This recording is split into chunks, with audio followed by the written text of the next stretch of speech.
Hey there, and welcome to Dark Creaky TV.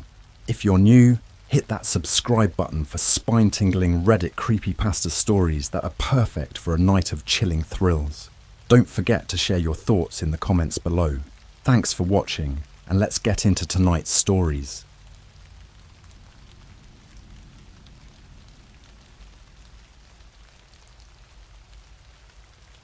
My friend found Ouija board in the trash. I wish he didn't get it. I never believed in ghosts or the supernatural. I always thought they were just stories people told to scare each other. That was until my friend Jake found that Ouija board in the trash. It started as a joke, but I wish he'd never brought it home. Jake and I have been friends since middle school. We grew up in a small town where nothing much happened, so we were always looking for ways to entertain ourselves. One day, while taking a shortcut through an alley behind the local thrift store, Jake spotted an old, beat-up Ouija board sticking out of a dumpster. He pulled it out, laughing about how someone had probably tried to get rid of it because it was cursed. "Hey man, let's try this out tonight," he said, a mischievous glint in his eye.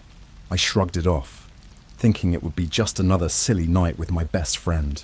Little did I know, that decision would change everything. That evening, we gathered at Jake's house.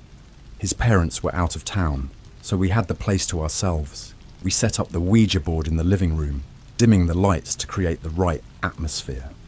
We sat cross-legged on the floor, with the board between us. The planchette looked ancient, the letters and numbers barely visible under a layer of grime. We placed our fingers lightly on the planchette and started asking the usual questions. "Is anyone there? What's your name? How did you die?" At first, nothing happened. We laughed it off, teasing each other about who was going to chicken out first. Then the planchette started to move. At first, I thought Jake was messing with me, but the look on his face told me otherwise. He was as shocked as I was. The planchette spelled out yes, slowly, almost reluctantly. We both froze, our eyes locked on each other, trying to process what just happened. "Who's here with us?" Jake asked, his voice barely above a whisper. The planchette moved again, spelling out a name, Alice. "Okay, Alice," I said, trying to sound braver than I felt. "How did you die?" The planchette moved slowly, almost painfully, spelling out Murder. A chill ran down my spine. This was getting too real, too fast. Jake looked pale, but he pressed on. "Who murdered you, Alice?" The planchette spelled out HELP. Jake and I exchanged nervous glances. This was no longer fun and games. "How can we help you?" I asked, my voice trembling. The planchette spelled out STOPHIM. We both jerked our hands away from the board, the planchette clattering loudly against the wood floor. The air in the room felt heavy, oppressive. I could feel a cold sweat forming on my forehead. "We should stop," I said, my voice shaking. Jake nodded, but I could see the wheels turning in his head. He wasn't ready to let this go. "One more question," he said, ignoring my protests. "Who is him?" The planchette moved violently this time, almost as if it were angry. It spelled out DEMON. We both jumped back, eyes wide with terror. This was no joke. We were messing with something we didn't understand, something dark and dangerous. We packed up the Ouija board and shoved it into a closet, vowing never to touch it again. But it was too late. That night, the nightmares started. I woke up drenched in sweat, my heart pounding. I dreamt of a woman, Alice. Her face twisted in agony, reaching out to me, begging for help. Behind her, a shadowy figure loomed, its eyes burning with a malevolent fire. The next morning, Jake called me, his voice frantic. "Did you have the dream too?" I nodded, even though he couldn't see me. "Yeah, I did. We need to get rid of that board," he said, his voice shaking. We met up and decided to burn the Ouija board. We took it to a secluded spot in the woods and set it on fire. As the flames consumed the board, a piercing scream echoed through the trees. We ran, our hearts pounding, convinced that something was after us. We thought it was over, that we'd be safe, but the nightmares continued, growing more vivid and horrifying with each passing night. We saw Alice everywhere, her tormented face haunting us. And the shadowy figure, the demon, was always there, watching, waiting, Days turned into weeks, and our lives became a living hell. We were afraid to sleep, afraid to close our eyes. Jake started seeing the demon, even when he was awake, its fiery eyes burning into his soul. He became a shell of his former self, paranoid and jumpy. Then the accident started. Jake's car crashed inexplicably one night, leaving him with a broken arm and a concussion. My house caught fire under mysterious circumstances, forcing my family to move into a motel. We were being hunted, toyed with by something beyond our understanding. I wish we'd never found that Ouija board. I wish we'd left it in the trash where it belonged. But it was too late for regrets. The demon had marked us and there was no escape.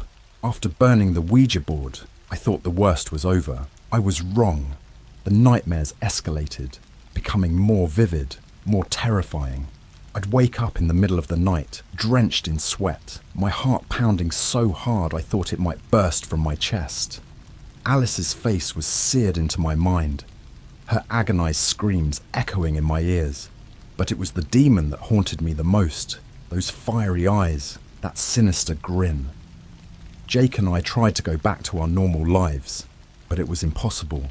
We were both falling apart. Jake's paranoia worsened. He started seeing the demon in mirrors, reflections, and even in shadows on the walls. He became obsessed with finding a way to stop it. He scoured the internet for answers, spending hours on dark web forums and reading about occult practices. I tried to distance myself from it, hoping it was just a phase that would pass. But then things started happening in real life that I couldn't ignore. It started small. Objects in my house moving on their own, lights flickering, cold spots appearing out of nowhere. One night, I woke up to find scratches on my arms and legs, as if something had been clawing at me while I slept. My parents noticed the change in me, but I couldn't tell them what was really happening. How could I explain that I was being haunted by a demon we'd unleashed from a trash-picked Ouija board? The breaking point came when Jake called me in the middle of the night, his voice frantic and barely coherent. "It's here," he whispered, his voice trembling. "It's in my house." I rushed over to his place, my mind racing. When I got there, the place was in shambles. Furniture was overturned, pictures were shattered on the floor, and a cold, unnatural silence hung in the air. I found Jake in his bedroom, huddled in a corner, clutching a crucifix in his hand. "It was here," he kept repeating, his eyes wide with terror. "It was right here, standing at the foot of my bed." I tried to calm him down, but he was inconsolable. He kept muttering about the demon, about how it was getting stronger, how it was feeding off our fear. I stayed with him that night, but neither of us got any sleep. Every creak, every gust of wind sent us into a panic. By morning, we were both exhausted, our nerves frayed. Jake's condition worsened over the next few days. He stopped going to school, stopped eating, stopped caring about anything. His eyes had a hollow, haunted look, and he rarely spoke.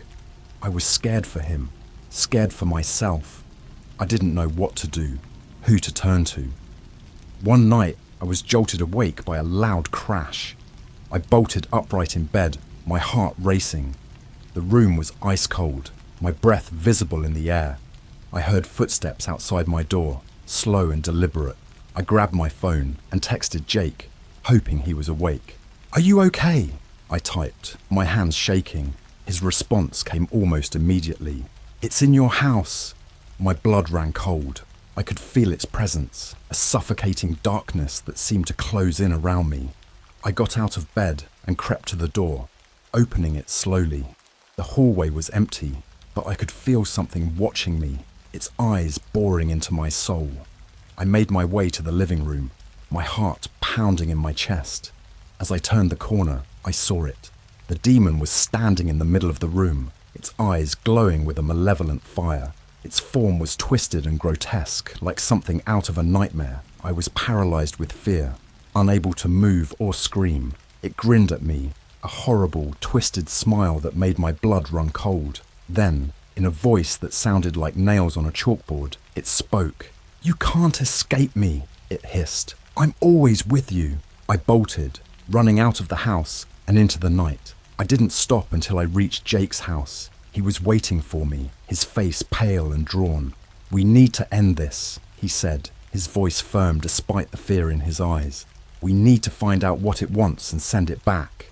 We spent the next few days researching, trying to find a way to banish the demon. We came across stories of similar hauntings, tales of people who had been driven mad by malevolent spirits. Most of them ended in tragedy, but we were determined. We had to try. Jake found an old ritual online, something that was supposed to banish evil spirits. It involved candles, salt, and a lot of chanting. We gathered everything we needed and prepared to perform the ritual at Jake's house. We set up in the living room, drawing a circle of salt around us and lighting the candles. As we began the chant, the air grew thick with tension. The shadows seemed to grow darker, the temperature dropping rapidly. I could feel the demon's presence, lurking just beyond the circle. We continued chanting, our voices trembling but determined. Suddenly the candles flickered and went out, plunging the room into darkness. The demon was there, its fiery eyes glowing in the dark. It lunged at us, but the salt circle held it back. We kept chanting, louder and more desperate, until finally, with a scream of rage, the demon vanished. We collapsed, exhausted but relieved. It was over, or so we thought. The next morning, Jake was gone.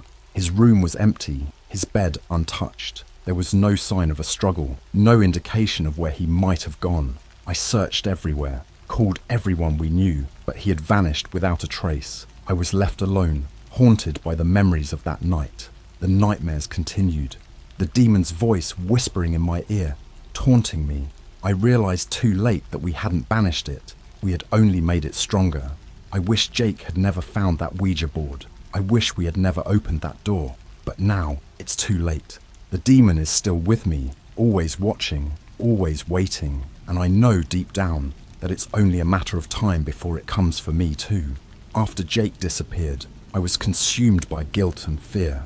I couldn't focus on anything. School, friends, even basic daily tasks became impossible. My parents were worried, but I couldn't tell them the truth. How could I explain that my best friend was missing because of a demon we unleashed with a trash-picked Ouija board? I started spending more time in Jake's house, hoping for any clue that might explain his disappearance. His parents were just as distraught as I was, but they had no idea about the supernatural horror we had invoked. I couldn't bring myself to tell them. Instead, I lied and said I was there to help search his room for anything that might give us a lead. One night, as I rummaged through Jake's stuff, I found his journal hidden under his mattress. I hesitated for a moment before opening it. Jake was never the type to keep a diary, so this was new to me. The entries were erratic, filled with paranoid ramblings about the demon, our encounters, and his growing fear. The last few entries were the most disturbing. March 15th, I saw it again, in the mirror behind me. It's getting closer. I don't know how much longer I can hold out. March 18th, I heard Alice's voice today. She was crying, begging for help. I think the demon is using her to get to us. I can't tell what's real anymore. March 20th, it was in my room last night, just watching me. I could feel its breath on my neck. I'm so scared. I don't think I can do this anymore. The final entry was dated the night before he vanished. March 25th. It told me it wants you too. It's not going to stop until it gets what it wants. I'm sorry. Reading Jake's journal was like reliving the nightmare all over again. I couldn't shake the feeling that he was still out there somewhere, trapped in the demon's clutches. I needed answers, but I had no idea where to start. The demon was always a step ahead, always lurking in the shadows. The haunting intensified. I'd see fleeting glimpses of the demon in reflections, its fiery eyes burning into my soul. My nights were filled with Alice's tormented screams, and during the day, I felt its presence constantly, a suffocating weight pressing down on me. I started isolating myself, avoiding friends and family. I didn't want to put anyone else at risk. The demon's whispers grew louder, more insistent, filling my mind with dark thoughts. I became obsessed with finding a way to end this once and for all. In my desperation, I reached out to a local paranormal investigator I found online. Her name was Sarah, and she specialized in hauntings and exorcisms. I was skeptical, but I had no other options. I met her at a small, dimly lit cafe on the outskirts of town. She was a middle-aged woman with sharp eyes and a no-nonsense attitude. After listening to my story, she nodded thoughtfully. "You've unleashed something very old and very dangerous," she said, her voice calm but serious. "This demon has a hold on you, and it won't stop until it gets what it wants." "What does it want?" I asked, my voice trembling. "Souls," she replied bluntly. "It feeds on fear and despair. The more you fear it, the stronger it becomes." Sarah agreed to help me, but she warned that it would be dangerous. We needed to perform a more powerful ritual, one that could banish the demon for good. She gave me a list of items to gather: candles, herbs, holy water, and a few things I'd never heard of. The night of the ritual, we set up in Jake's living room. His parents were out of town, so we had the place to ourselves. Sarah drew a complex sigil on the floor with chalk, placing the candles at specific points. We lit the candles and began the ritual, chanting in a language I didn't understand. The air grew thick with tension, the shadows deepening. I could feel the demon's presence, a cold, malevolent force pressing down on us. As we chanted, the temperature dropped and the lights flickered.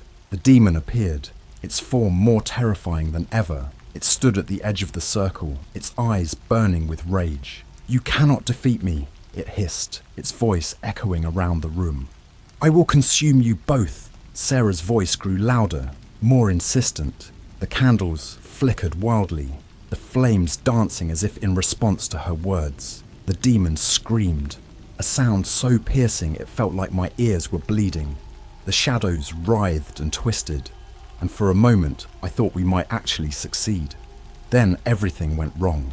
The candles went out, plunging us into darkness. The sigil on the floor began to smudge and blur, as if an unseen hand was erasing it. The demon laughed, a horrible, twisted sound that filled me with dread. "It's too late," it taunted. "You cannot banish me. I am part of you now." Sarah shouted for me to get out, but I was frozen with fear. The demon lunged at me, its claws reaching for my throat. I felt a searing pain, and then everything went black. I woke up in a hospital bed, my throat bandaged and my body aching. My parents were there, their faces pale with worry. They told me that Sarah had brought me here, but she had disappeared shortly after. The doctors said I was lucky to be alive, but I didn't feel lucky. I felt cursed. The nightmares continued, more vivid and horrifying than ever. Alice's face, the demon's eyes, the feeling of its claws around my throat. It was all too real. I knew I was running out of time. The demon was getting stronger, and I was getting weaker. I had to find Jake. I had to end this once and for all, but I didn't know where to start, and I didn't know how much longer I could hold out. The demon was always there, watching, waiting, feeding on my fear. I was trapped in a nightmare with no end in sight, and I didn't know how to escape. After I got out of the hospital, I was more determined than ever to find Jake and put an end to this nightmare. I started with the only lead I had, Sarah. She had saved my life, but she had disappeared without a trace. I needed to find her and figure out our next move. I spent days scouring the internet for any information on Sarah. I went through old paranormal forums, reached out to other investigators, and even visited some of the places she was rumored to have investigated. It was a dead end. Sarah had vanished just as mysteriously as Jake. One night, I received an email from an unknown sender. The subject line read, "Help for the haunted." My heart raced as I opened it. The message was brief.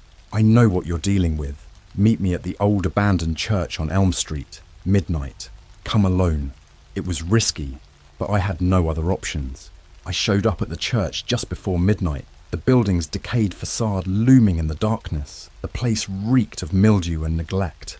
As I stepped inside, the cold air bit through my jacket. I called out, "Hello?" but my voice echoed back, unanswered. Suddenly, a figure stepped out of the shadows. It was a woman, but not Sarah. She was younger, with sharp features and intense eyes. "You must be John," she said, her voice steady. "Who are you?" I asked, my anxiety spiking. "My name is Emily," she replied. "I'm a friend of Sarah's. She told me about you before she disappeared. Do you know where she is? Or where Jake is?" I asked, desperation creeping into my voice. Emily shook her head. "No, but I know how to find them. Sarah was tracking a powerful entity, something ancient and malevolent. The demon you encountered is just a fragment of a larger force." "What do you mean?" I asked, confused.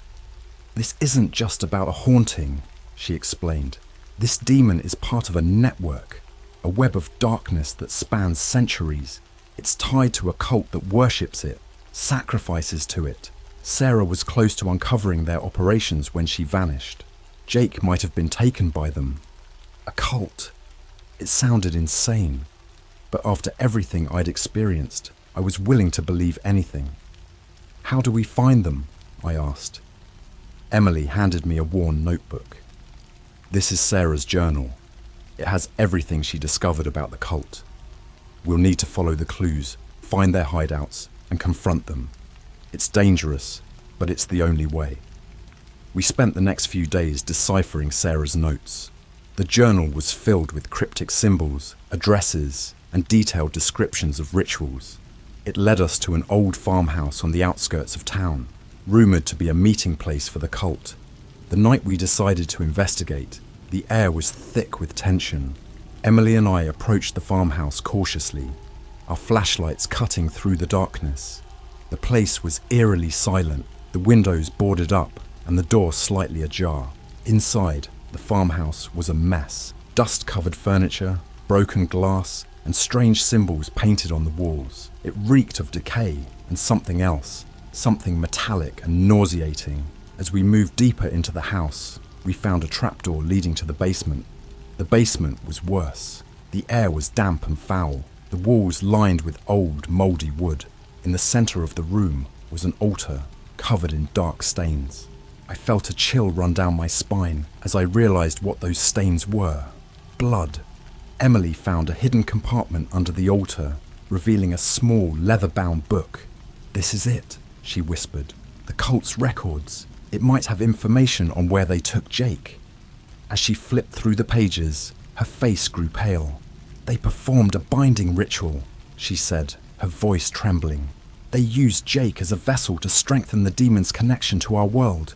We need to find him before it's too late." The journal led us to an abandoned factory on the outskirts of town. We armed ourselves with whatever we could find, knives, a crowbar, anything that might help us. The factory was a maze of rusted machinery and crumbling walls. The air was thick with the smell of oil and decay. As we made our way through the factory, we heard chanting coming from a large room up ahead. We crept closer, peering through a crack in the door. Inside, we saw a group of hooded figures standing around a large pentagram drawn on the floor. In the center of the pentagram was Jake, unconscious and bound. Emily and I exchanged a look. We had to act fast. We burst into the room, our makeshift weapons ready. The cultists turned towards us, their faces hidden by their hoods. One of them stepped forward, raising a knife. "You cannot stop us," he sneered. "The ritual is almost complete." Emily lunged at him, knocking the knife from his hand. I rushed to Jake, cutting the ropes that bound him. As I lifted him, his eyes fluttered open. "John," he whispered, his voice weak. "It's okay, Jake. We're getting you out of here," I said, my heart pounding. The cultists began to chant louder, the air around us crackling with dark energy. Emily fought off the attackers with a ferocity I hadn't known she possessed. We made our way out of the factory, the cultists' screams echoing behind us. We drove back to Emily's place in silence, the weight of what we'd just experienced settling in. Jake was weak, but alive. As we entered the house, Emily set up protective wards around us, muttering incantations under her breath. "We're safe for now," she said, looking exhausted. "But this isn't over. The demon is still out there, and the cult will come for us." Jake looked at me, his eyes filled with fear and gratitude. "Thank you," he said, his voice breaking. "I thought I was going to die in there." I hugged him, relief flooding through me. "We're not out of the woods yet," I said, "but we'll figure this out, together." That night, we kept watch. taking turns sleeping in shifts. The house was quiet, but the sense of danger lingered. I knew the demon was still out there, waiting for its chance to strike, and I knew we had to be ready. As I lay there, staring at the ceiling, I realized that this was far from over. The cult, the demon, the nightmares, they were all part of a larger, darker plan, and we were caught in the middle of it. But for the first time in weeks, I felt a glimmer of hope. We had found Jake, and we had a chance to fight back. We just had to stay one step ahead, keep each other safe, and find a way to banish the demon for good. And no matter what it took, I was determined to end this nightmare once and for all. In the days that followed our rescue of Jake, the atmosphere was tense. We knew the cult wouldn't stop until they reclaimed their prize, and the demon would remain a relentless presence in our lives until we found a way to banish it for good. The sense of urgency hung over us like a storm cloud. Emily was relentless in her research, poring over Sarah's journal and other occult texts she had gathered over the years. She found a potential solution, an ancient exorcism ritual that required a specific set of conditions and rare ingredients. The ritual would be risky, but it was our only hope. As we gathered the necessary items, Jake's health slowly improved. The physical wounds were healing, but the psychological scars ran deep. He was haunted by the memories of his captivity, and the demon's presence was a constant reminder of our peril. Despite his fear, Jake was determined to help us finish what we started. We chose a remote cabin in the woods for the ritual, far from prying eyes and potential interruptions. The isolation would give us the best chance to perform the exorcism without interference. The cabin was old and abandoned, but it provided the seclusion we needed. We arrived just before sunset, the air thick with anticipation. Emily directed us as we prepared the ritual space, drawing intricate symbols on the floor and arranging candles around the room. We sprinkled salt at the entrances and windows, creating a protective barrier. As night fell, the cabin grew colder, the temperature plummeting unnaturally. The shadows seemed to writhe and twist, an oppressive darkness filling the room. We knew the demon was near. Drawn to the power of the ritual, Emily began the exorcism, her voice strong and steady as she chanted the ancient incantations. Jake and I stood within the protective circle, our eyes locked on the darkness outside. The candles flickered, casting eerie shadows on the walls. Suddenly, the air crackled with energy, and the demon appeared. Its form was more terrifying than ever, a grotesque mass of darkness with burning eyes. It stood at the edge of the circle, unable to cross the barrier but radiating malevolence. "You cannot banish me," it hissed, its voice echoing through the cabin. "I am eternal." Emily continued chanting, her voice unwavering despite the demon's taunts. The symbols on the floor began to glow, and the air grew thick with tension.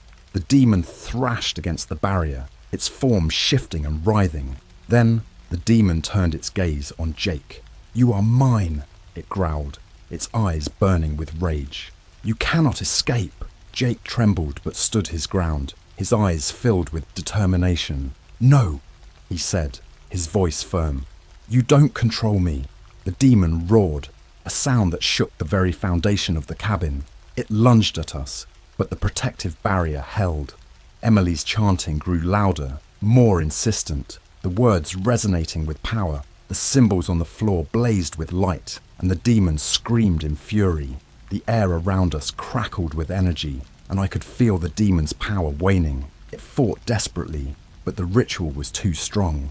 With one final blood-curdling scream, the demon was pulled into the center of the circle, its form collapsing into a vortex of darkness. The cabin shook violently, the walls creaking and groaning. Then, with a blinding flash of light, the demon was gone.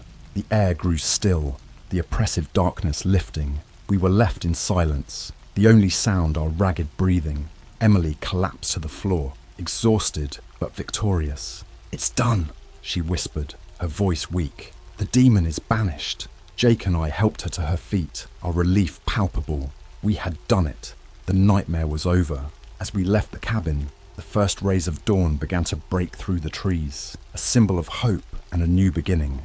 In the days that followed, we began to rebuild our lives. The haunting memories of the demon and the cult still lingered, but we were stronger for having faced them. Jake's recovery continued, and we vowed to stay vigilant, never forgetting the horrors we had endured. We kept in touch with Emily, who returned to her work as a paranormal investigator, using her experiences to help others. She became a close friend and a reminder of the strength we found in each other. As for me, I learned to appreciate the simple moments in life, the times of peace and normalcy. The shadows that had once haunted my every step were gone, replaced by a renewed sense of purpose and gratitude. But sometimes, in the quiet of the night, I still hear Alice's voice, a distant echo of a past I can never forget. And I know deep down that the darkness is never truly gone. It waits, biding its time, always watching, always waiting. Yet, we are prepared. We have faced the darkness and emerged stronger. And as long as we stand together, we can face whatever horrors the future may hold.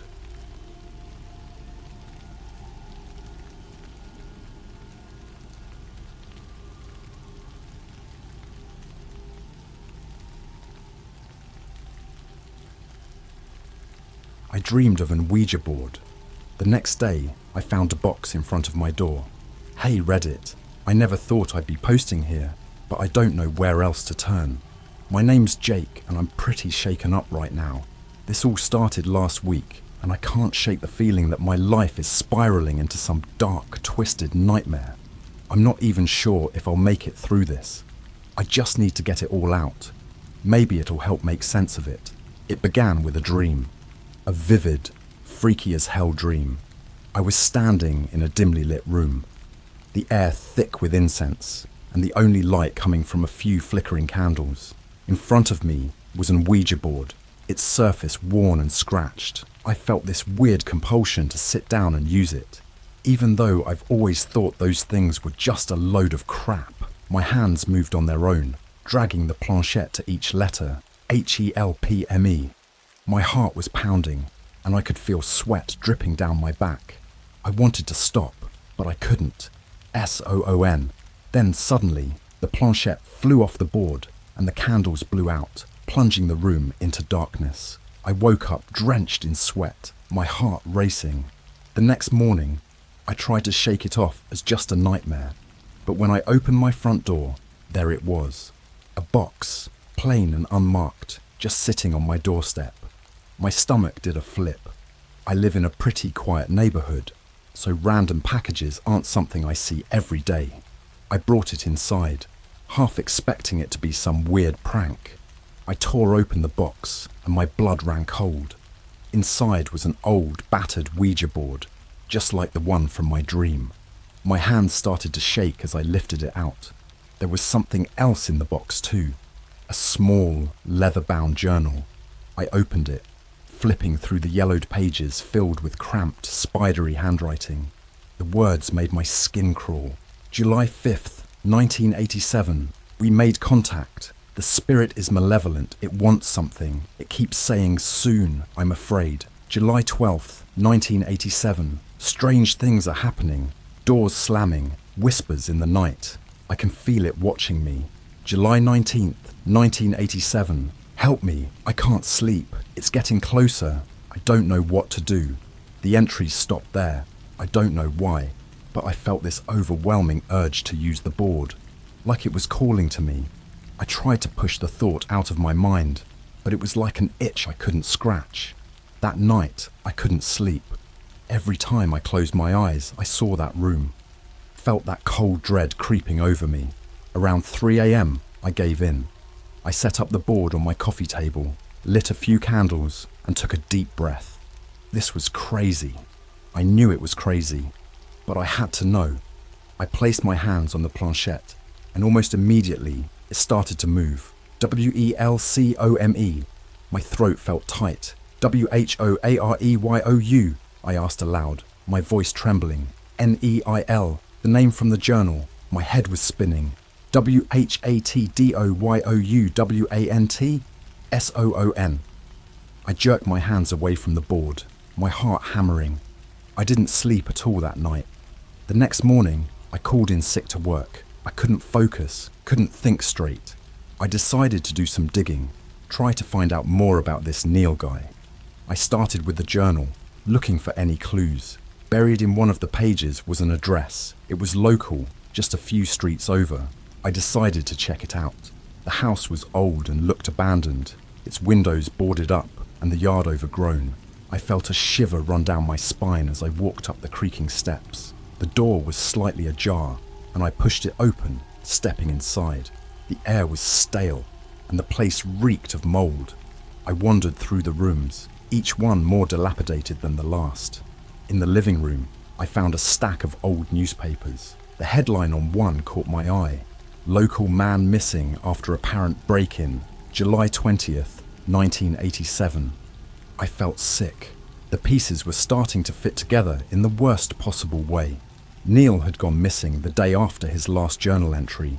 I had to get out of there. As I turned to leave, I heard it. A faint whisper, like someone calling my name. My blood turned to ice. I bolted out of the house, not stopping until I was back home, slamming the door behind me. That night, the nightmares started again. Dark figures standing at the foot of my bed, whispering in that same haunting voice. Soon, I couldn't take it anymore. I smashed the Ouija board, hoping that would end it.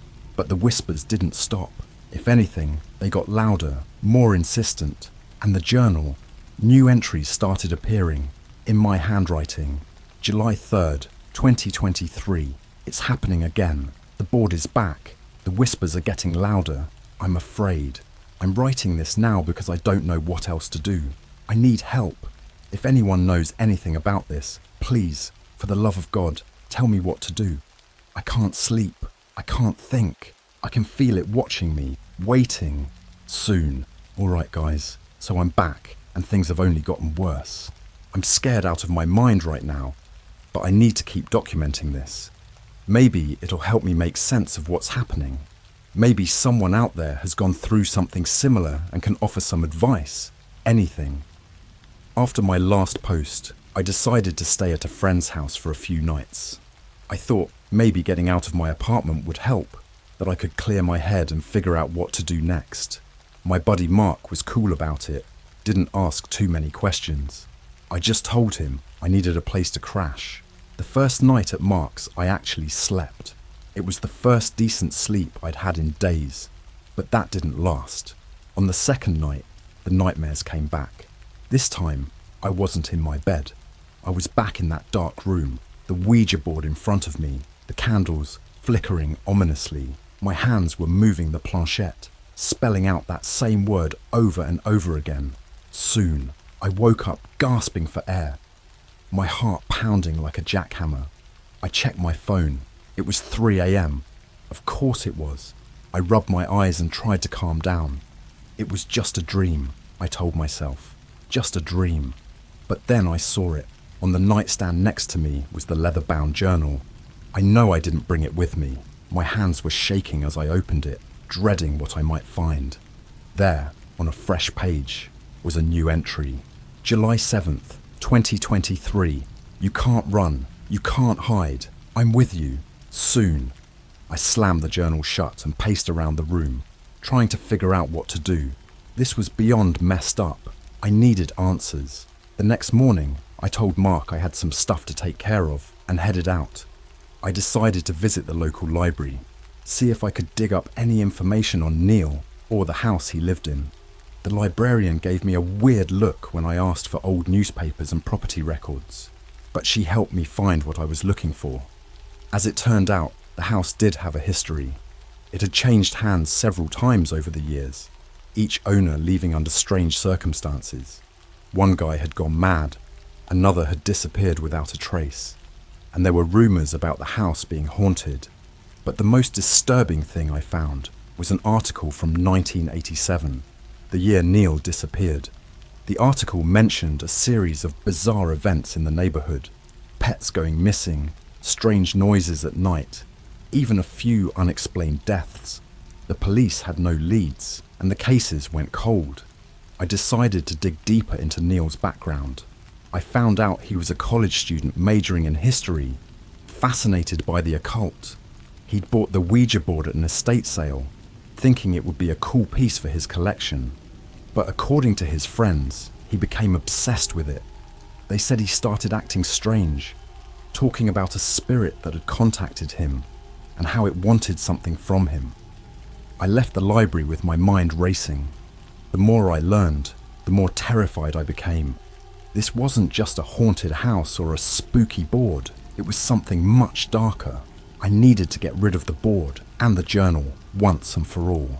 That night, I drove out to a secluded area and threw the board and the journal into a bonfire. I watched as the flames consumed them, feeling a sense of relief wash over me. It was over. It had to be over. But it wasn't. When I got back to my apartment, the first thing I saw was the Ouija board sitting on my coffee table, untouched by fire. The journal was right next to it.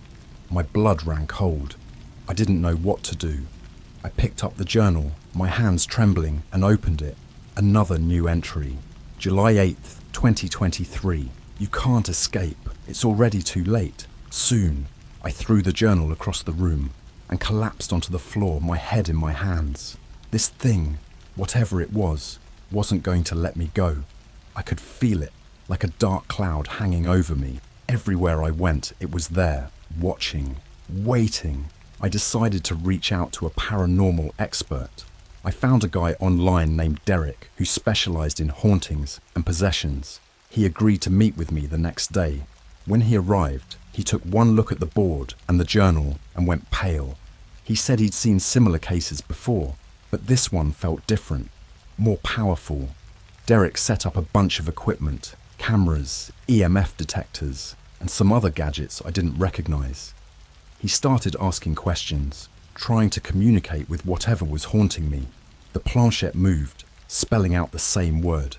Soon, Derek's face went white. He told me that this spirit was dangerous, that it had latched onto me and wasn't going to let go. He suggested a cleansing ritual, but he warned me that it might not work. This thing was powerful, and it seemed to have a strong grip on me. We performed the ritual, chanting and burning sage, but I could feel it wasn't working. The air grew colder, and I could hear whispers, feel a presence looming over me. Derek looked terrified. He said he'd never encountered a spirit this strong before. After the ritual, Derek left, promising to do more research and come back with a solution. I was left alone with the board and the journal, feeling more hopeless than ever. The whispers grew louder, more insistent, and I could feel the darkness closing in. That night, the nightmares were worse than ever. I was back in that dark room, the candles flickering, the Ouija board in front of me. But this time, I wasn't alone. A shadowy figure stood across from me, its eyes glowing red. It smiled, a chilling, malevolent grin. Soon, it whispered. I woke up screaming, drenched in sweat. The journal was on my chest, a new entry written in my handwriting. July 9th, 2023. It's coming. I can't stop it. Soon. I don't know what to do anymore. I'm scared and I feel like I'm losing my mind. If anyone out there knows anything that could help, please, I'm begging you, reach out. I don't know how much more of this I can take. It's always there, watching, waiting, and I know deep down that soon is coming. Hey Reddit, I wish I had better news, but things have only gotten worse.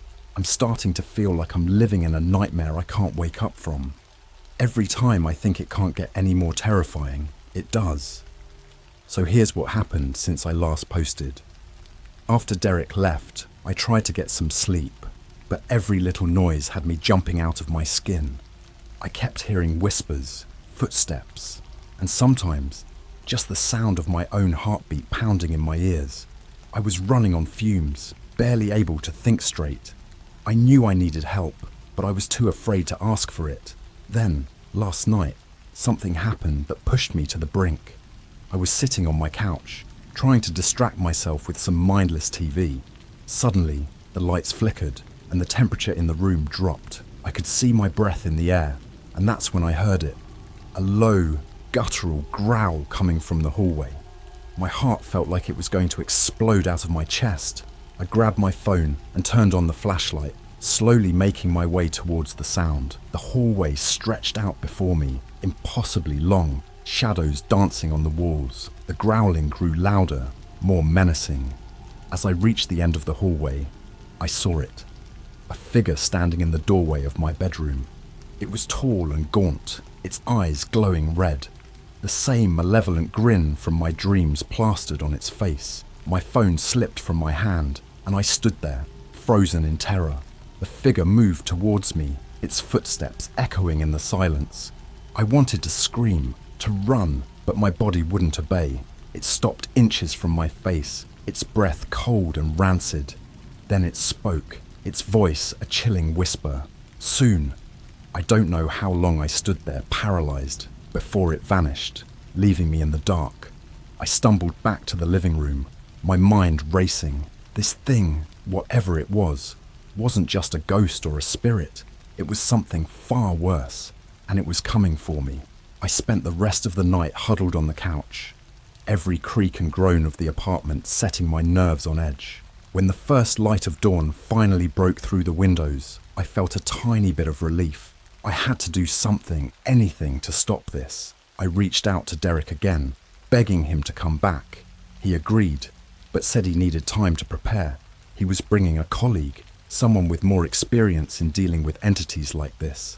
I didn't have much hope, but it was better than nothing. While I waited, I decided to do some more digging. I went back to the house, hoping to find more clues. It was a stupid idea, but desperation makes you do crazy things. The house was as eerie as ever, the air thick with a sense of dread. In the basement, I found an old trunk covered in dust. Inside were photos, letters, and some old books on the occult. One of the letters caught my eye.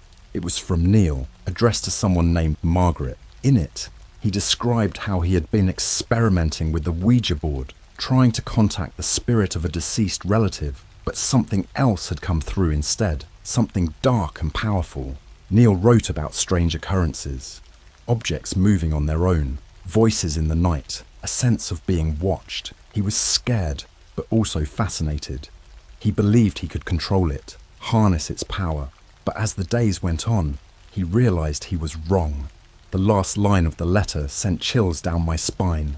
It's stronger than I thought. I'm losing control. If you find this, it means I didn't make it. Please, don't make the same mistake. Destroy the board. I knew I had to go back and try again. Maybe there was a way to destroy it that I hadn't tried yet. When I got home, Derek and his colleague Sarah were waiting for me. They looked grim, like they were about to walk into a war zone. We sat down, and I told them everything I had found. Sarah listened intently, her face growing more serious with every word. She said we needed to perform a more powerful ritual, one that involved a direct confrontation with the entity. It was risky, but it was our only shot. We set up the board again, lighting candles and burning sage. Sarah drew symbols around the room, chanting in a language I didn't understand. Derek and I placed our hands on the planchette, and the air grew colder, the shadows deepening. "Who are you?" Sarah asked, her voice steady. The planchette moved, spelling out the same name. "Neil, what do you want?" she continued. S-O-O-N. I felt a wave of nausea. This thing wasn't Neil, but it was using his name. Sarah's face tightened with determination. She started chanting louder, the candles flickering wildly. The planchette moved faster, spelling out words I couldn't make out. Then, everything went dark. The candles extinguished, and the room plunged into an icy cold. I could hear whispers all around us, angry and menacing.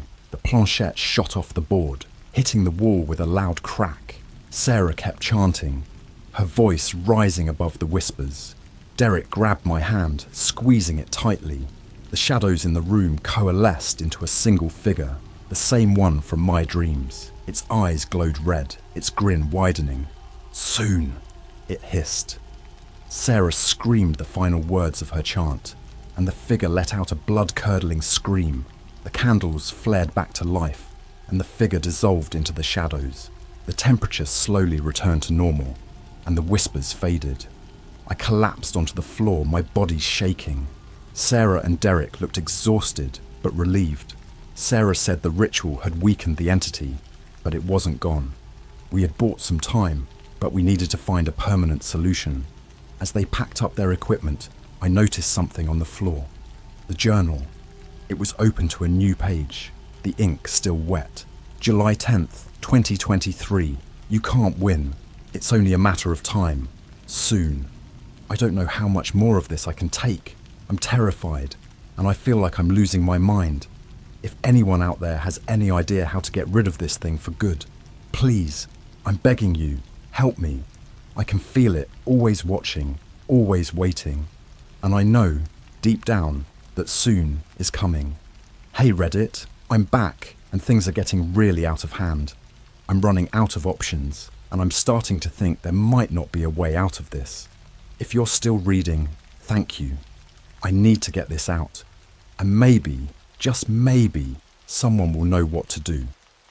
After the failed ritual, Derek and Sarah left, promising to look into other methods of dealing with this entity. I was alone again, and the silence in my apartment felt like it was pressing down on me. I couldn't stop thinking about the last entry in the journal. You can't win. It's only a matter of time. Soon. That night, I tried to sleep, but every time I closed my eyes, I felt like something was watching me. Around 2 a.m., I heard a noise. It started as a faint scratching sound, like nails on a chalkboard, coming from the hallway. My heart pounded as I grabbed my phone and turned on the flashlight. The noise got louder, more insistent. I crept towards the hallway, the beam of light shaking in my trembling hand. The scratching was coming from the front door. I steeled myself and slowly opened it. The hallway outside was empty, but the scratching continued. It was coming from inside my apartment now. I turned around and saw something that made my blood run cold. The Ouija board was on the floor, the planchette moving on its own, scratching out letters in the wood. I watched in horror as it spelled out a single word, N-O-W. I backed away, my mind racing. This thing wasn't just toying with me anymore. It was making its move. I needed to get out of there. I grabbed my keys and bolted out the door, not stopping until I reached my car. I drove aimlessly for hours trying to figure out what to do. I couldn't go to a hotel.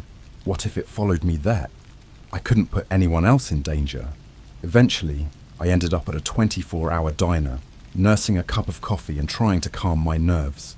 That's when I got a call from Derek. He sounded frantic, telling me he and Sarah had found something. They needed to meet me as soon as possible. We agreed to meet at the diner.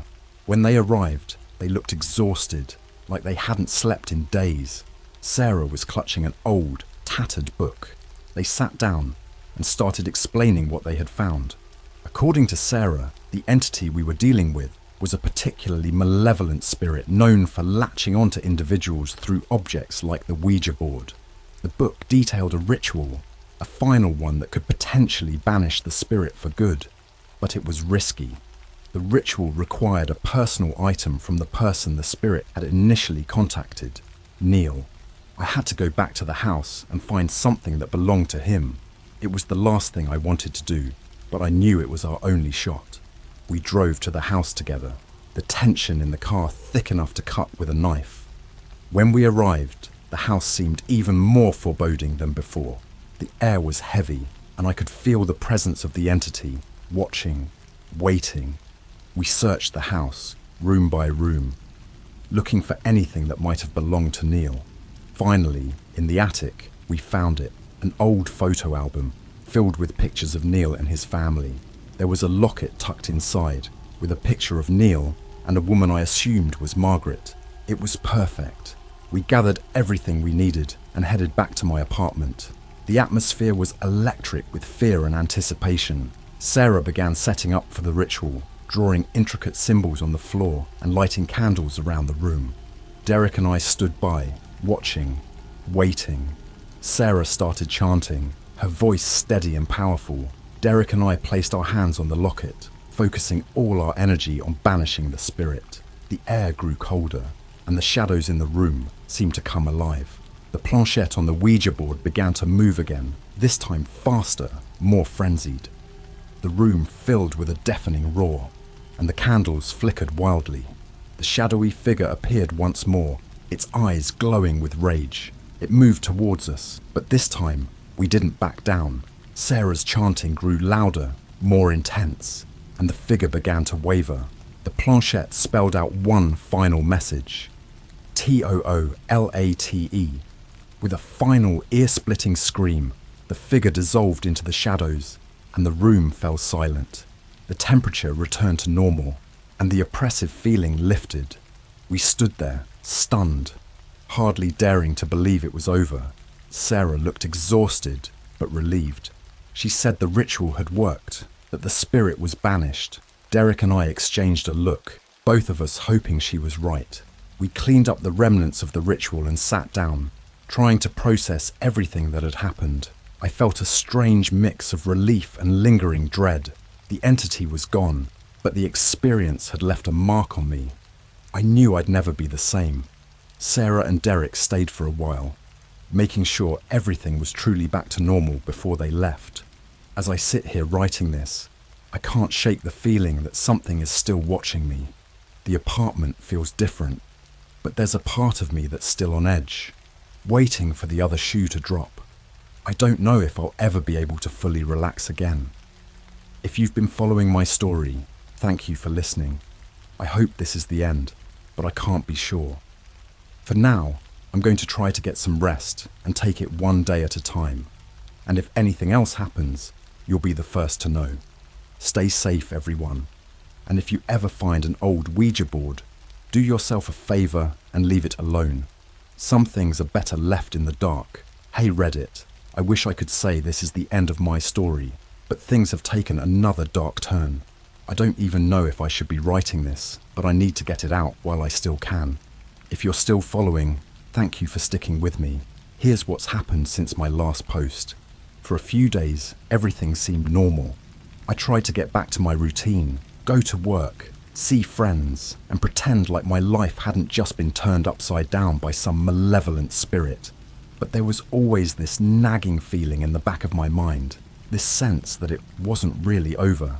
Then, last night, something happened that shook me to my core. I was sitting in my living room, trying to watch TV and unwind.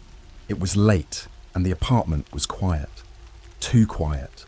I started hearing whispers again, faint and indistinct, like they were coming from far away. My heart started pounding, and I felt that familiar sense of dread creeping over me. I turned off the TV and listened. The whispers grew louder, more insistent, but I couldn't make out what they were saying. I grabbed my phone and texted Derek and Sarah, but neither of them responded. Panic set in, and I decided to get out of the apartment. As I reached for my keys, the temperature dropped and the lights flickered. My breath came out in visible puffs, and I could see my reflection in the darkened TV screen. Standing behind me was the shadowy figure, its red eyes glowing with malevolence. Soon, it whispered, its voice echoing in my head. I turned to face it, but it vanished, leaving me in the cold, silent apartment. I knew then that the ritual hadn't worked. The spirit was still here, and it was getting stronger. I grabbed my keys and ran out the door, not stopping until I was in my car, speeding away from the apartment. I drove around aimlessly for hours, trying to figure out what to do. Eventually, I ended up at Derek's place. I banged on the door until he answered, looking groggy and confused. I told him what had happened, and his face went pale. He let me in, and we called Sarah. When she arrived, she looked as exhausted as we felt. We sat down and tried to come up with a plan. Sarah said there was one last thing we could try, but it was dangerous. We needed to confront the spirit directly, to draw it out and force it to reveal its true nature. It was risky, but we didn't have any other options. We gathered what we needed and headed back to my apartment. The air was thick with tension as we set up for the ritual. This time, we used stronger protections, salt circles, symbols, and more powerful incantations. Sarah started chanting, her voice strong and steady, while Derek and I held our hands over the Ouija board. The temperature dropped again, and the shadows in the room deepened. The planchette moved slowly at first, then faster, spelling out words I couldn't understand. The whispers grew louder, and I felt a cold breeze brush against my skin. The shadowy figure appeared once more, its eyes burning with hatred. It stepped forward, and the candles flickered violently. Sarah's chanting grew louder, and the figure hesitated, its form wavering. "Who are you?" Derek demanded, his voice shaking. The planchette moved, spelling out a single word, N-E-I-L. "Liar!" Sarah shouted. "Show yourself!" The figure let out a guttural growl, and the planchette flew off the board, shattering a window. The figure's form twisted and contorted, its red eyes glaring at us with pure malice. "You can't win," it hissed. "It's too late," Sarah continued chanting, her voice reaching a fever pitch. The figure screamed, a sound that seemed to pierce my very soul. The room shook, and I felt a wave of nausea wash over me. The figure started to dissolve, its form breaking apart like smoke in the wind. Just when I thought it was over, the figure surged forward, its hand reaching for me. I felt an icy grip around my throat, and I couldn't breathe.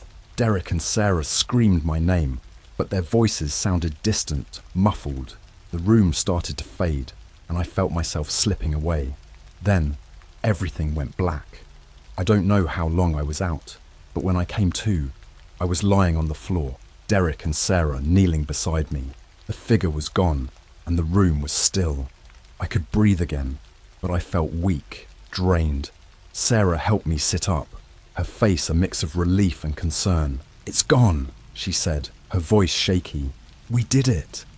I wanted to believe her, but there was a part of me that wasn't so sure. The apartment felt different, lighter, but I couldn't shake the feeling that something was still watching me.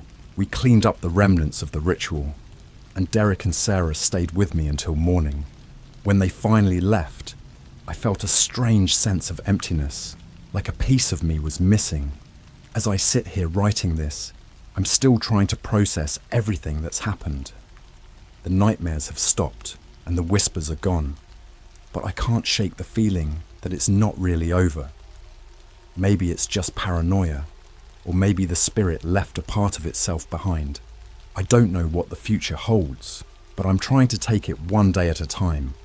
If you've been following my story, thank you for your support.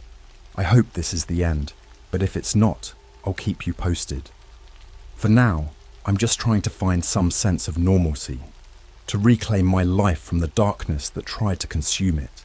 And if you ever find yourself in a situation like mine, remember this: some things are better left alone. Curiosity can be dangerous, and some doors should never be opened. Stay safe, everyone. And if you hear whispers in the dark, don't listen.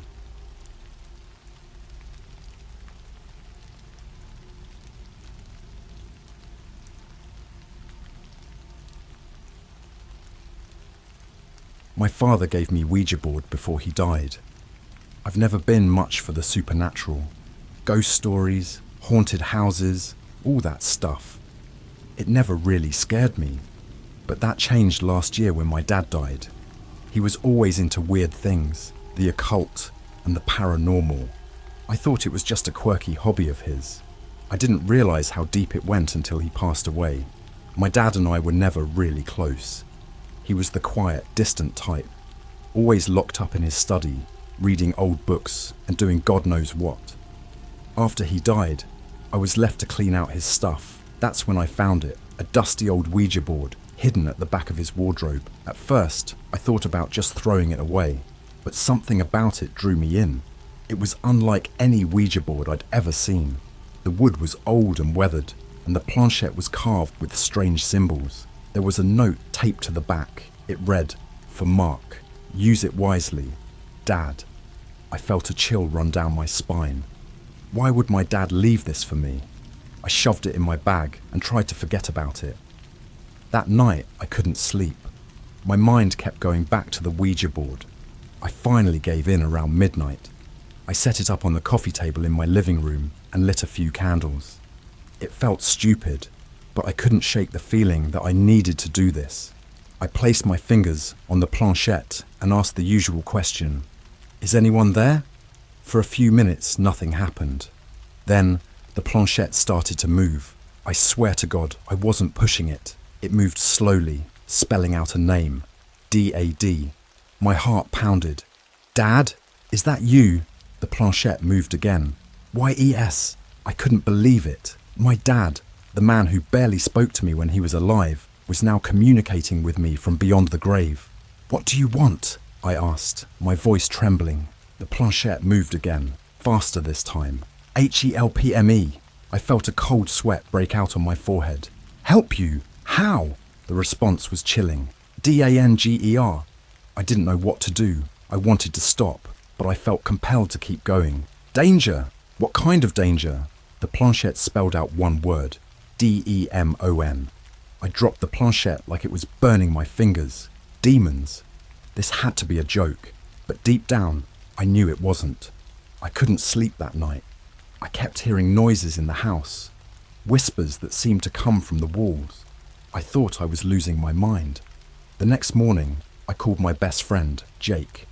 He was the only person I could trust with something like this. Jake came over, and I showed him the board. He laughed at first, but when I told him what had happened, his face went pale.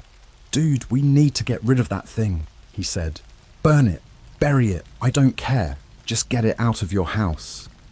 But I couldn't.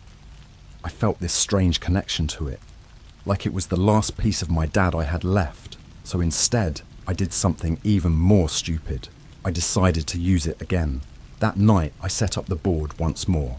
Jake was with me this time, and we both placed our fingers on the planchette. "Is anyone there?" I asked. The planchette moved immediately. "YES. Who are you?" Jake asked. "DAD. Dad, what do you want?" I asked, my voice shaking. "PROTECTYOU. Protect me from what?" The planchette moved slowly, spelling out each letter with deliberate care. "HIM. Who's him?" Jake asked, looking as scared as I felt. The response was chilling. THEDEMON. Jake and I exchanged terrified glances. "What demon?" I asked. The board went silent for a moment, and then the planchette started moving again, faster this time. HEISINSIDETHEHOUSE. We both jumped up, looking around the room. The air felt colder, and I swear I saw shadows moving in the corners of my vision. "Jake, we need to get out of here," I said, my voice barely above a whisper. He nodded, and we ran out of the house, not stopping until we were in his car. We didn't talk for a long time, just sat there, trying to process what had happened.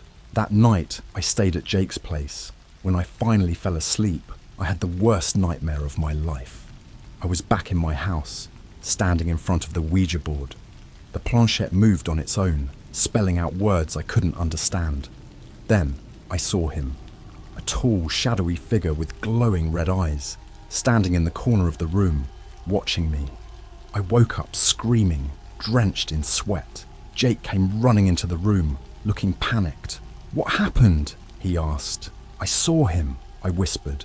"The demon. He's real, Jake. He's real." Jake looked like he wanted to say something, but he just nodded. "We need to figure out what to do," he said finally. "We need to get rid of that board." But deep down, I knew it wasn't that simple. The board was just a tool. The real danger was something far worse, something I couldn't understand. And it was already too late. The next morning, we went back to my house. The place felt different, darker somehow. We decided to do some research, see if we could find anything about the symbols on the planchette. We spent hours poring over old books and websites, but nothing seemed to make sense. Then, Jake found something.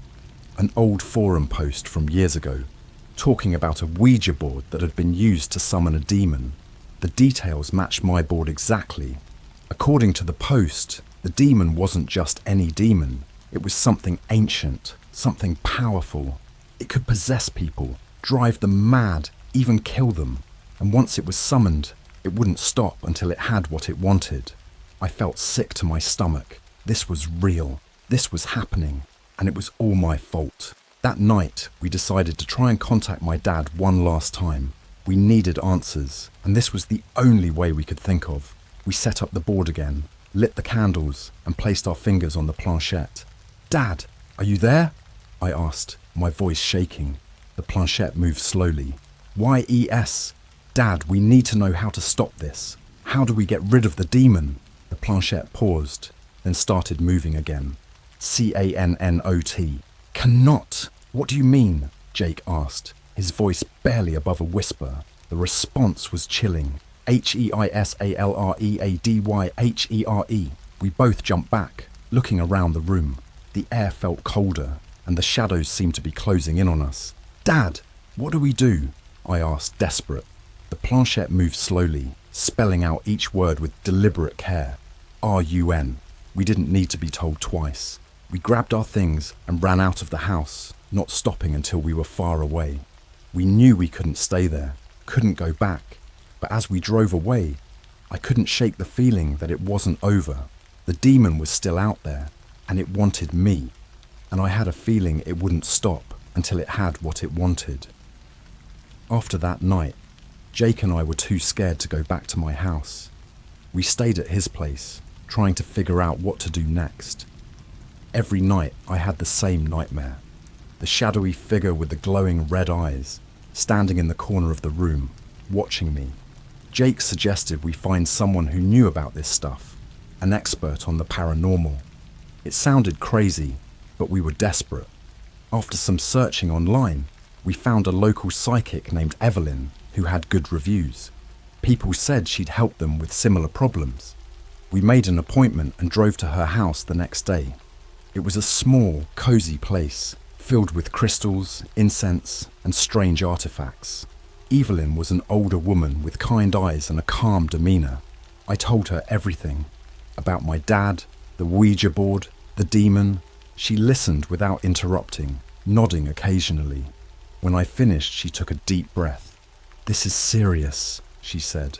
"What you're dealing with is not just a spirit, it's something much darker, and it won't stop until it gets what it wants." "What does it want?" I asked, my voice trembling. Evelyn looked at me with a mixture of pity and fear. "It wants you," she said. "Your soul." I felt like I was going to be sick. This couldn't be happening. "How do we stop it?" I asked. Evelyn shook her head. "It's not that simple. You've already opened the door, invited it in. It's connected to you now. The only way to stop it is to break that connection." "How do we do that?" Jake asked, his face pale. "There's a ritual," Evelyn said. "It's dangerous, but it's the only way. You'll need to confront the demon, face it head on. If you can break the connection, you might be able to send it back." "Might," I repeated, my voice shaky. Evelyn nodded. "There are no guarantees with something like this, but it's your only chance." We left Evelyn's house with a list of items we needed for the ritual. Candles, salt, some kind of special herbs. Things I'd never heard of before. We spent the rest of the day gathering everything we needed, trying to ignore the growing sense of dread. That night, we went back to my house. It felt like walking into a tomb. The air was heavy, oppressive, and the shadows seemed to move on their own. We set up everything in the living room, following Evelyn's instructions to the letter. The candles cast eerie, flickering light across the room, and the smell of the herbs filled the air. "Are you ready?"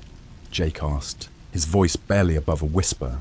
I nodded, even though I didn't feel ready at all.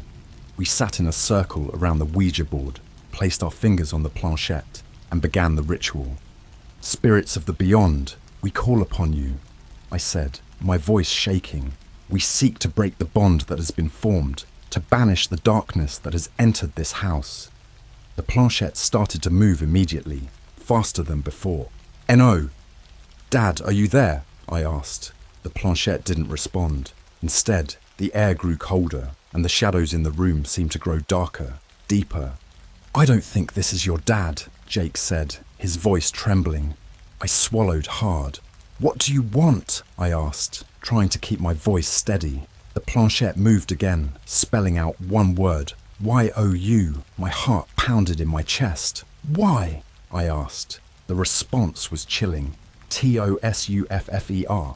Suddenly, the candles went out, plunging the room into darkness. The temperature dropped sharply, and I could see my breath in the air. Then I heard it, a low, growling sound coming from the shadows. "Jake, what do we do?" I whispered, my voice shaking. He didn't answer. I turned to look at him and saw his eyes wide with terror, staring at something behind me. I turned slowly, and there it was.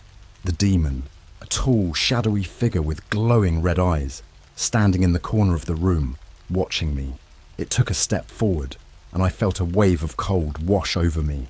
"Mark, we need to finish the ritual," Jake shouted, snapping me out of my trance.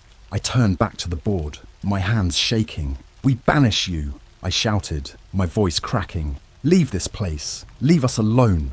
The demon growled, a deep, guttural sound that shook me to my core. The planchette moved again, spelling out its final message. "Youcannotescape." Suddenly the board flew off the table, and the candles reignited on their own, casting a harsh light across the room. The demon was gone, but the sense of dread remained. "We did it," Jake said, his voice barely above a whisper, but I knew he was wrong. We hadn't done anything. The demon was still there, lurking in the shadows, waiting for its chance. That night, I didn't sleep at all. Every time I closed my eyes, I saw those red eyes staring at me. I heard the growling in my ears, felt the cold wash over me.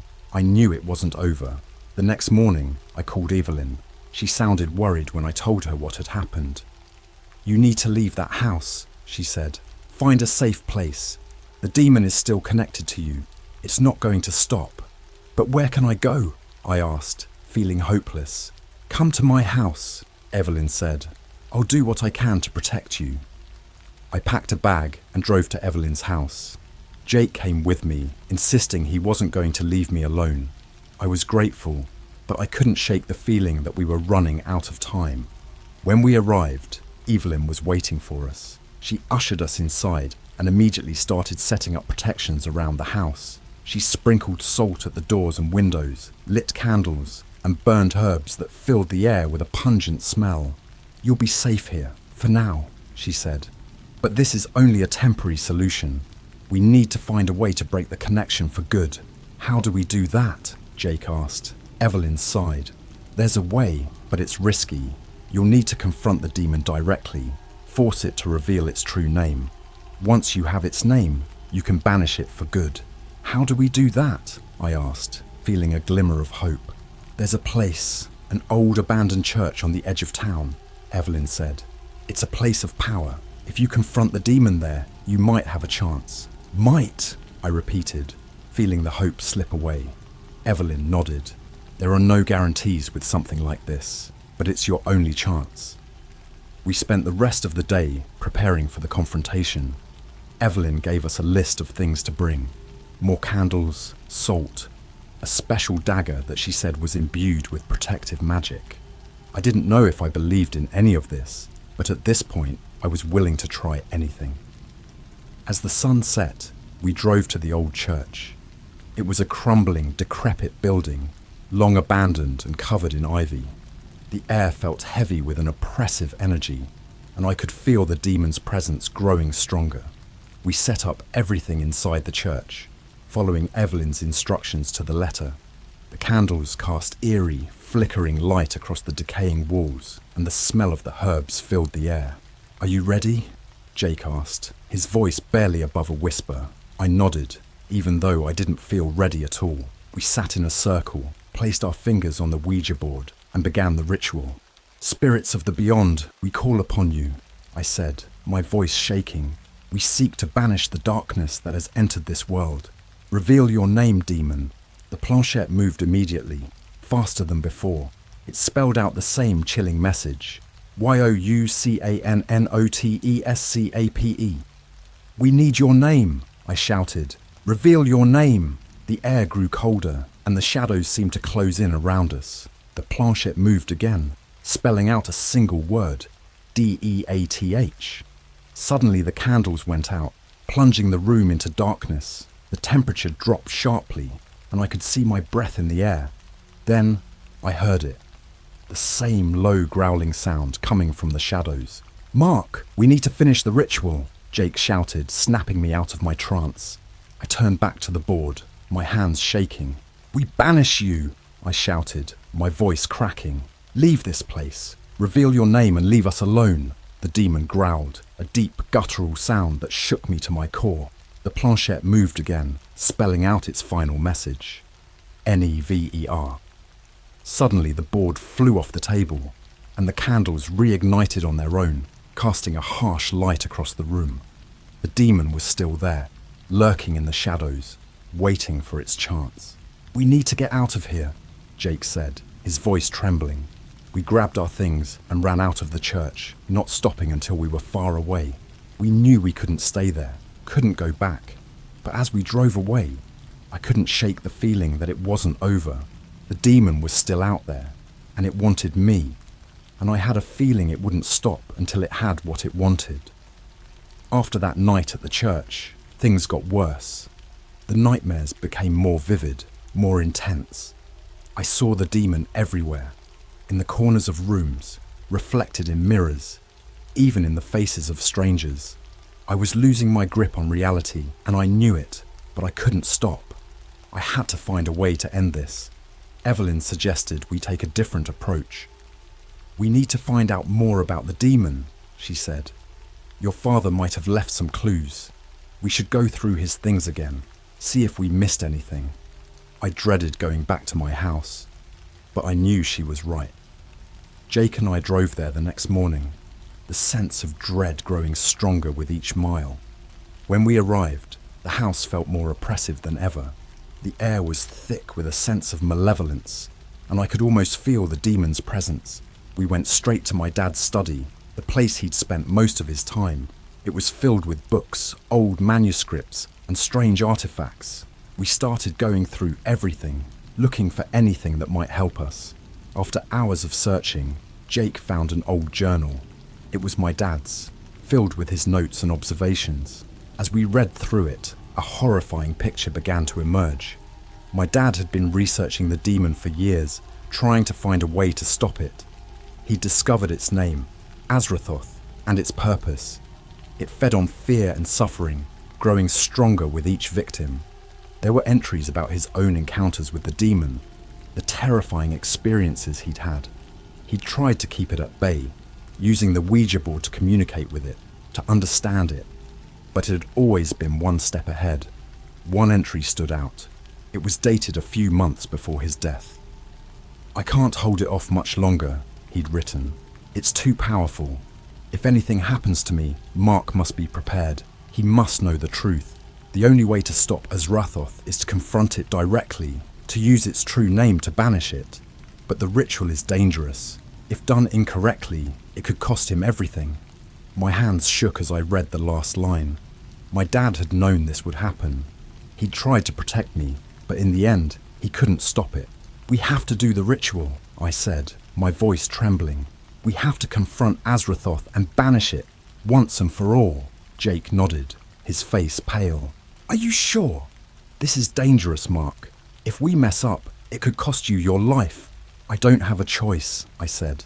"If we don't do this, it'll never stop. It'll keep coming after me, and everyone I care about." We spent the next few days preparing. Evelyn helped us gather the necessary items and coached us on what to do. The ritual had to be done at midnight, in a place of power.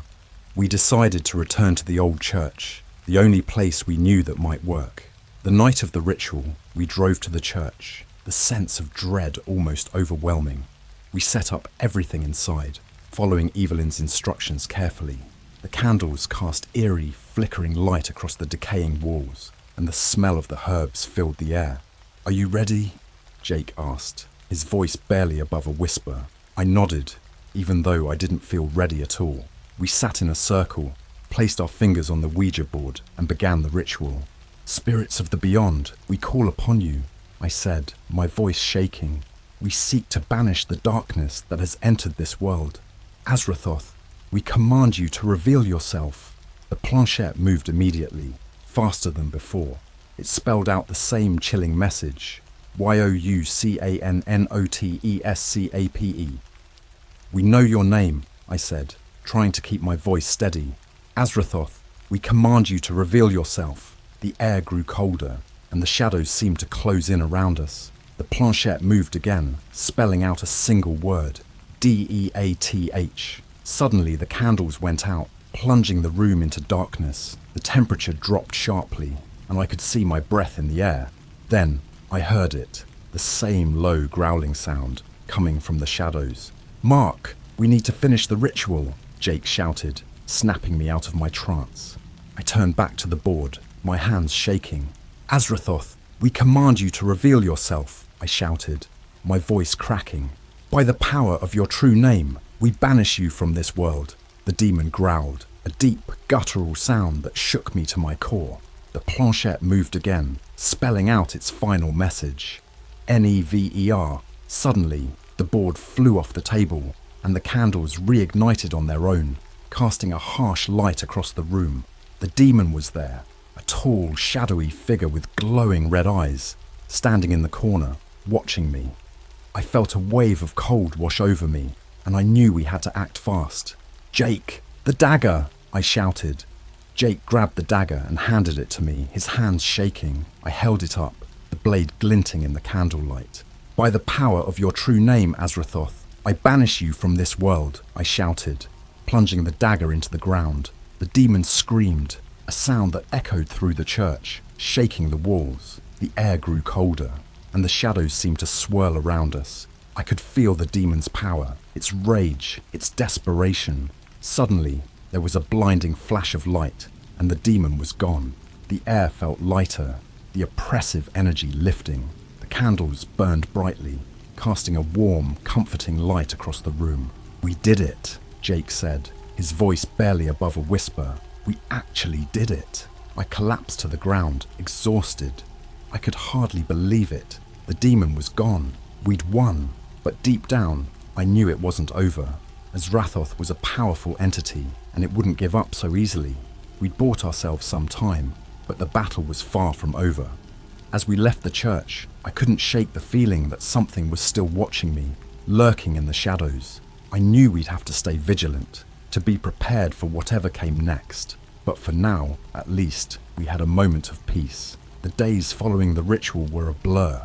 Jake and I tried to go back to our normal lives, but nothing felt normal anymore. Every shadow seemed menacing. Every noise in the night sent chills down my spine. I couldn't shake the feeling that Azrathoth was still out there, waiting for the right moment to strike. Evelyn assured us that the ritual had worked, that the demon was banished, but I could see the doubt in her eyes. She gave us protective charms, instructed us on how to cleanse our homes with sage, and even performed blessings. Despite her efforts, the sense of dread lingered. One night, about a week after the ritual, I was jolted awake by a nightmare. The same red eyes, the same growling voice, but this time it was different. It felt more real, more immediate. I was covered in sweat, my heart racing. I looked around my room, trying to convince myself it was just a dream. That's when I noticed the scratches on my bedroom door. Long, deep gouges that hadn't been there the night before. I felt a chill run down my spine. This wasn't over. Not by a long shot. I called Jake, my voice shaking as I told him what I'd found. He agreed to come over, and within half an hour, he was at my door. We examined the scratches together, trying to make sense of it. "This doesn't make any sense," Jake said, his face pale. "We banished it. How can it still be here?" "I don't know," I said, feeling a rising sense of panic. "But it's not over, Jake. It's still after me." We decided to call Evelyn. She arrived within the hour, her expression grim as she inspected the door. She murmured a few words under her breath, then turned to us. "This is bad," she said. "The demon's power is stronger than I thought. It's found a way back." "How?" I asked, feeling a mix of fear and frustration. "We did everything you told us. We followed the ritual to the letter." Evelyn shook her head. "Sometimes these entities are more powerful than we can understand. They can find loopholes, ways to cling to our world. We need to try something else, something more drastic." "What do we do?" Jake asked, his voice trembling. "There's one more ritual we can try," Evelyn said. "But it's dangerous, more dangerous than anything we've done before. It will require a significant sacrifice." "What kind of sacrifice?" I asked, dreading the answer. "A life," Evelyn said, her voice barely above a whisper. "A human life." The room fell silent. I could hardly believe what I was hearing. A life? This was too much. But what choice did we have? "Is there any other way?" Jake asked, his voice shaking. Evelyn shook her head. "None that I know of. This is the only way to ensure the demon is banished for good." I felt sick to my stomach. How could I ask someone to make that kind of sacrifice? But I knew Evelyn was right. If we didn't do this, the demon would never stop. It would keep coming after me, after anyone I cared about, until it got what it wanted. "I'll do it," I said, my voice barely above a whisper. "What?" Jake and Evelyn said at the same time, their eyes wide with shock. "I'll be the sacrifice," I said, feeling a strange sense of calm wash over me. "This is my mess. I have to fix it." "No," Jake said, his voice firm. "There has to be another way. We'll find it. We're not losing you, Mark." "There is no other way," Evelyn said gently. "If Mark is willing, it might be the only chance we have." We spent the next few days preparing for the final ritual. Evelyn instructed us on what to do, how to prepare. We gathered the necessary items, candles, herbs, the Ouija board, and made our way to the old church one last time. As we set up inside, the sense of dread was almost overwhelming. The air was thick with anticipation, and I could feel the demon's presence growing stronger. "Are you sure about this?" Jake asked, his voice trembling. I nodded. "This is the only way. We have to finish this." We sat in a circle, placed our fingers on the Ouija board, and began the ritual. "Spirits of the beyond, we call upon you," I said, my voice shaking. "We seek to banish the darkness that has entered this world. Azrathoth, we command you to reveal yourself." The planchette moved immediately, faster than before. It spelled out the same chilling message. YOUCANNOTESCAPE. "We know your name," I said, trying to keep my voice steady. "Azrathoth, we command you to reveal yourself." The air grew colder, and the shadows seemed to close in around us. The planchette moved again, spelling out a single word, DEATH. Suddenly the candles went out, plunging the room into darkness. The temperature dropped sharply, and I could see my breath in the air. Then I heard it. The same low growling sound, coming from the shadows. "Mark, we need to finish the ritual," Jake shouted, snapping me out of my trance. I turned back to the board, my hands shaking. "Azrathoth, we command you to reveal yourself," I shouted, my voice cracking. "By the power of your true name, we banish you from this world." The demon growled, a deep, guttural sound that shook me to my core. The planchette moved again, spelling out its final message. NEVER. Suddenly, the board flew off the table, and the candles reignited on their own, casting a harsh light across the room. The demon was there, a tall, shadowy figure with glowing red eyes, standing in the corner, watching me. I felt a wave of cold wash over me, and I knew we had to act fast. "Jake, the dagger!" I shouted. Jake grabbed the dagger and handed it to me, his hands shaking. I held it up, the blade glinting in the candlelight. "By the power of your true name, Azrathoth, I banish you from this world," I shouted, plunging the dagger into the ground. The demon screamed, a sound that echoed through the church, shaking the walls. The air grew colder, and the shadows seemed to swirl around us. I could feel the demon's power, its rage, its desperation. Suddenly, there was a blinding flash of light, and the demon was gone. The air felt lighter, the oppressive energy lifting. The candles burned brightly, casting a warm, comforting light across the room. "We did it," Jake said, his voice barely above a whisper. "We actually did it." I collapsed to the ground, exhausted. I could hardly believe it. The demon was gone. We'd won. But deep down, I knew it wasn't over. Azrathoth was a powerful entity, and it wouldn't give up so easily. We'd bought ourselves some time, but the battle was far from over. As we left the church, I couldn't shake the feeling that something was still watching me, lurking in the shadows. I knew we'd have to stay vigilant, to be prepared for whatever came next. But for now at least, we had a moment of peace. A few weeks passed, and life began to resemble some semblance of normalcy. But the sense of impending doom never really left. Every time I closed my eyes, I saw those red eyes, felt the cold, heard the growling. I knew Azrathoth wasn't gone, not completely. One night, I woke up to find my room freezing cold. My breath came out in visible puffs, and I felt an overwhelming sense of dread. I sat up in bed, my heart pounding, and saw them. fresh scratches on my bedroom door. My phone buzzed on the nightstand. It was a text from Jake.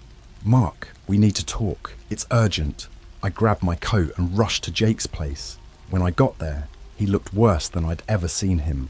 Pale, with dark circles under his eyes. He didn't say anything, just handed me a piece of paper. It was an old letter, written in my father's handwriting. "Mark, if you're reading this, then the worst has happened. Azrathoth is relentless, and if it's still after you, there's only one last resort. You need to trap it, bind it to a place it can never escape from. There's a ritual, an ancient one, but it requires the blood of the summoner. I'm sorry, son, but this is the only way to protect you. You have to finish what I started." I felt like the ground had fallen out from under me. "What does this mean?" I asked, my voice barely above a whisper. "It means," Jake said, his voice trembling, "that you have to trap the demon. Bind it to a place where it can't hurt anyone else. But it requires a sacrifice. Your sacrifice." My mind raced. Was I really willing to do this? But I knew there was no other choice. If I didn't stop Azrathoth now, it would keep coming after me, after Jake, after everyone I loved. It had to end. We decided to perform the ritual at the old church, the place where it all began. Evelyn agreed to help, even though she was terrified. She knew the risks, but she also knew we had no other choice. The night of the final confrontation, we gathered everything we needed: candles, herbs, the dagger, and the Ouija board. The air was thick with tension as we set up inside the church. The candles flickered, casting long shadows on the crumbling walls. "Are you sure about this?" Jake asked, his voice trembling. I nodded. "This is the only way. We have to finish this." We sat in a circle, placed our fingers on the Ouija board, and began the ritual. "Spirits of the beyond, we call upon you," I said, my voice shaking. "We seek to bind the darkness that has entered this world.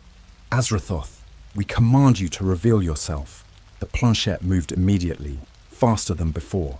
It spelled out the same chilling message. "YOUCANNOTESCAPE. "We know your name," I said, trying to keep my voice steady. "Azrathoth, we command you to reveal yourself." The air grew colder, and the shadows seemed to close in around us. The planchette moved again, spelling out a single word: DEATH. Suddenly the candles went out, plunging the room into darkness. The temperature dropped sharply, and I could see my breath in the air. Then I heard it. The same low growling sound, coming from the shadows. "Mark, we need to finish the ritual," Jake shouted, snapping me out of my trance. I turned back to the board, my hands shaking. "Azrathoth, we command you to reveal yourself," I shouted, my voice cracking. "By the power of your true name, we bind you to this place. You will never harm anyone again," the demon growled, a deep, guttural sound that shook me to my core. The planchette moved again, spelling out its final message: NEVER. I felt a surge of energy, a cold, dark force that seemed to wrap around me. I grabbed the dagger, my hands shaking. "Mark, don't!" Jake shouted. But it was too late. I knew what I had to do. "By the power of your true name, Azrathoth, I bind you to this place," I shouted, plunging the dagger into my own hand. Pain shot through me, but I held the dagger steady, my blood dripping onto the Ouija board. The demon screamed, a sound that echoed through the church, shaking the walls. The air grew colder, and the shadows seemed to swirl around us. Suddenly, there was a blinding flash of light, and the demon was gone. The air felt lighter, the oppressive energy lifting. The candles burned brightly, casting a warm, comforting light across the room. "We did it," Jake said, his voice barely above a whisper. "We actually did it." I collapsed to the ground, exhausted. I could hardly believe it. The demon was gone. We'd won. But I could feel my strength fading, the blood loss taking its toll. I looked up at Jake, my vision blurring.